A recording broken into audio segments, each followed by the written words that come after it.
Komishinari poolisiitiin Araarsaa Mardaasaa. Nama 16 bosona Basaqqee jedhamu geessaniiti jilbiiffachiisanii naasuu malee ajjeesan jechuudha. Nama 39 guutuma qabdan sanuu akka jirtu cicci gootanii. Oduun tun har'aan tana kaatee mootummaatu abbootii gadaa karrayyuudhaa ajjeesee tayyattu tun nutti hin kaatu turtee hambisuu keessanii sirrii miti jedhanii ijoollee poolisaa komatan jechuudha. Hoggansa waan hojjetu hin beekne haadhoottiif ilaalaa saba isaan qabne.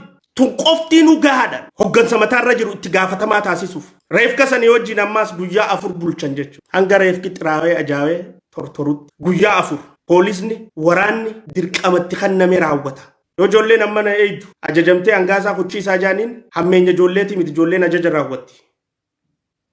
Ajjechaa karrayyuu wal qabattu. Yaa'u dhageessanii jirtan isinitti himanii jiran. Ajjechaan karrayyuu wajji wal qabattu tana mana asistuu jechuudha. Tana mana asistu. Dhugaadha. Shira hojjetamee jira. Akkatti hojjetamee jira. Gaafa 22 ganama poolisni dhaqee isaan marsee jechuudha. Sababni poolisni dhaqeef ijoollee 5 nama laba. Kan poolisatti kijiba himeetu poolisni san fudhatee ijoolleetti dhaqee jechuudha. Gaafa 22 sadaasa 22. Gaafa 22 gizeetti dhaqan nama 39 qaban jechuudha. Nama 39 qaban. Nama 16 bosona Basaqqee jedhamu geessaniiti jilbiiffachiisanii naasuu malee ajjeesan jechuudha. Naasuu malee. Hin qabsoofne miti tanaaf. Naasuu malee. Eega qabamee namni maaf ajjeefama? Hidhuun osoo danda'amu. Mana murtii dhiyeessuun osoo danda'amu. Sababni ajjeefamuuf maal? Nam 16 jechuudha. Bosona Basaqqa jedhamutti jilbiiffachiisanii fixan. Dhugaan tanuma. Lamaatu kana keessaa bahe. Kan ajjeefamin. Lameen bahe kana kan lubbuun bahe kanaatu dhugaa tana baase. Warra lamaan sana amma maqaa isaanii himnu jechuun nageenya isaaniitiif.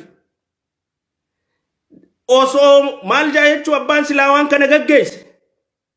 Osoo nama 23 nama 39 guutuma qabdan sanuu akka jirtu cicci gootanii.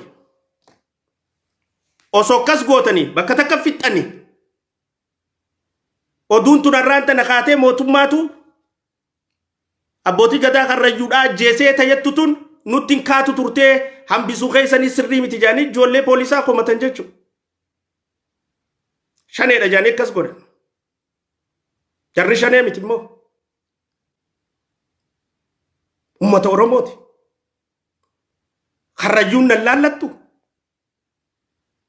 Yoo anaaf abbaan kiyya dhalchuu baatellee karrayyuun obboleeyyan kiyyaami Oromoomi. Yoo haati tiyya naa deessuu baatellee karrayyuun Oromoomi Oromummaami tan nuti obboleeyyummaan itti qabna waliin jennu tun. Hoggansa waan hojjetu hin beekne. Haadhoottiif ilaalaa saba isaan qabne. Haantummaa saba isaan qabne. Osoo abbootiin gadaatii fi namni 39 kun guututtu yakkamaa ta'ani. Eega takka qabaman hin dheessine. Mana hidhaa geessanii qorachuun hin danda'amu. Mana hidhaa geessanii heeraan itti muranii hidhaa teessisuun hin danda'amu yakkamaa taanaan. Cubbuudhaa jechuudha. Hin qabsoofne tanaaf. Gosa tiyya ta'uu hin qabu. Haati tiyya naa ta'uu hin qabu. Godina kiyya ta'uu hin qabu. Amantii tiyya qabaachuu hin qabu. Oromummaa qabaannaan naaf obboleessa siif dubbachuudhaaf hin qabsaawaa ture siif dubbachuun narrattis haqaa jechuun maas. Qabsoon nuti qabsaawaa turreefis tana. Kalees akkitti qabsaawaa turre kana arramma mootummaa keessa jirra jennee wanni callisnuuf hin jirtu jechuudha. Hin jirtu. Hin jirtu. Tanaafi mijiruu qananii dhiisee wanni hin biyya galeef. Hoggansi yakka fadhe gisee hojjetu. Hoggansu cubbuu fadhe gisee dalagu. Laalee callisuu. Hin garre jee bira dabruufi miti. Kaniin asitti aarsaa kafalu jiru. Rabbiinuu na taajjabaa jechuudha. Rabbiinuu eegaan dhugaan kalee Jawaar irra qabsaa'e. Eegaan dhugaan kalee Profeesar Mararaa irra qabsaa'e. Eegaan dhugaan kalee Dooktar Milkeessa irra qabsaa'e. Eegaan dhugaan kalee Shanee irra qabsaa'e. Arraas dhugaadhaan hoggansa mataa irra taa'ee akka kana hojjetu irra qabsaa'u baannaan Rabbiinuu na gaafataa jechuudha. Dhugaa tanaan nu duuba jira. Kaayoo qabsoofnuuf tanaatu nu duuba jira jechuudha. Isii tanaaf qabsoofna. Eenyu haa dubbatuuf karrayyuuf. Tun qoftii nu gahaadhaan hoggansa mataa irra jiru itti gaafatamaa taasisuuf. Tun qoftii nu osoo hattummaa nu jiraachuu baatte. Tana caalaa ammaas kan nama gaddisiisu namatti 16 ajjeesanii wanta jaan keessaa 23 hafe san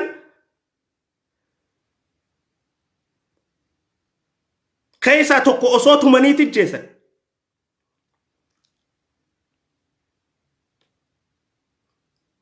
Reefka sanii wajjin ammaas guyyaa 4 bulchan jechuudha. Hanga reefki xiraawee ajaawee tortorutti guyyaa 4. An Oromoofiin qabsaawaan fuula hoggansaa bitachuufi miti. An Oromoofiin qabsaawaan bolola aangootiif miti. An Oromoofiin qabsaawaan maqaadhaa miti na biratti. An Oromoofiin qabsaawaan anumarraa dhugaadha. Eeganarraa dhugaa taate immoo xiyyaa fi kaan hin qabdu. Nu hundi tokko. Tana haa qabaachuu qabnu antummaa. Awal wallummaan qabnu jechuudha. Haan waan jibbinuuf hin qabnu. Kanaas addatti waan jaalannuuf hin qabnu.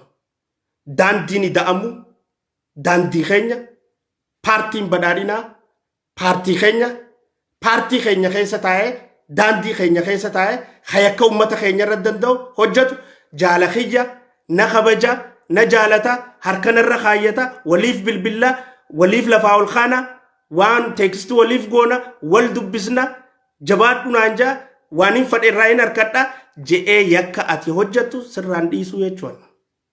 Hin dhiisu. Kaayoon an qabsaa'u jiruutu tanaa miti. Kaayoon an qabsaa'u jiruuf ummata keenya gidiraa keessaa baasuuf sanumaan narraa dhuga.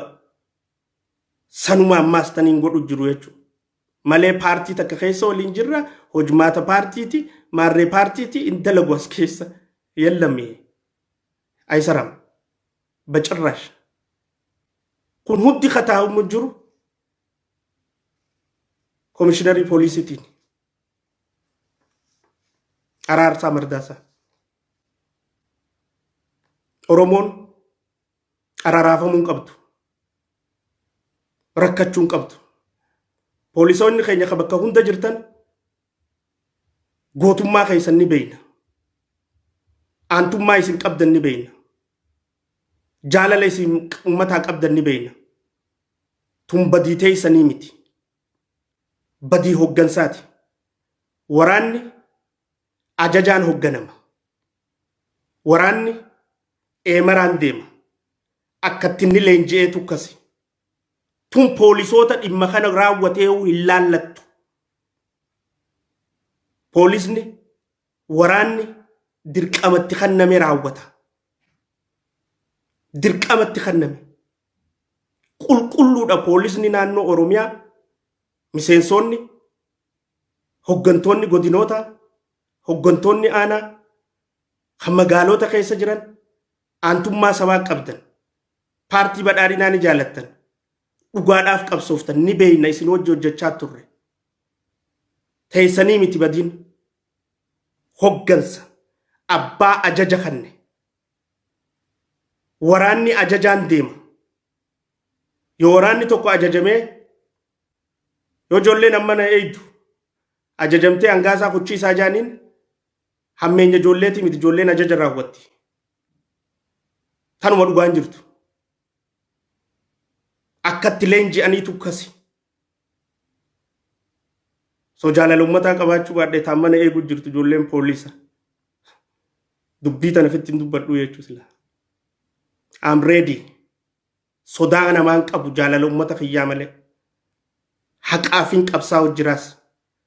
Dhugaafiin qabsaa'u jiraas. Saniifiin dhugaa ummata kiyyaa dubbachuuttis jira. Dubbachuufis ta'a. Ha sodaannu tokko hin jiru. Feetee nyaara nu murta. Feetee fuula guurta. Dhimma kiyyaa miti.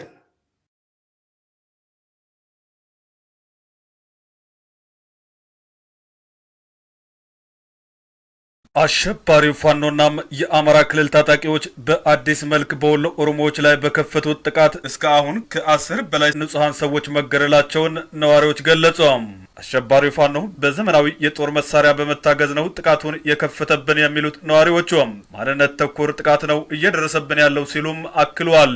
ጥቃቱ ከትናንት በስቲያ መጀመሩን የገለጹት ነዋሪዎች የአማራ ክልል ታጣቂዎች ጥቃቱን የጀመሩት የወሎ ኦሮሞዎችን ንብረት በመዝረፍ መሆኑን ገልጸዋል። በዚህም በርካታ ቁጥር ያላቸው ከብቶች እንደተዘረፉም ነዋሪዎቹ አክለዋል። ይህ ለአሁኑ ግጭት መነሻ ቢሆንም አሸባሪ ቡድኑም ማንነት ተኮር ዘመቻ በየጊዜው በወሎ ኦሮሞ ላይ ሲያውጅ እንደነበረም ተናግረዋል።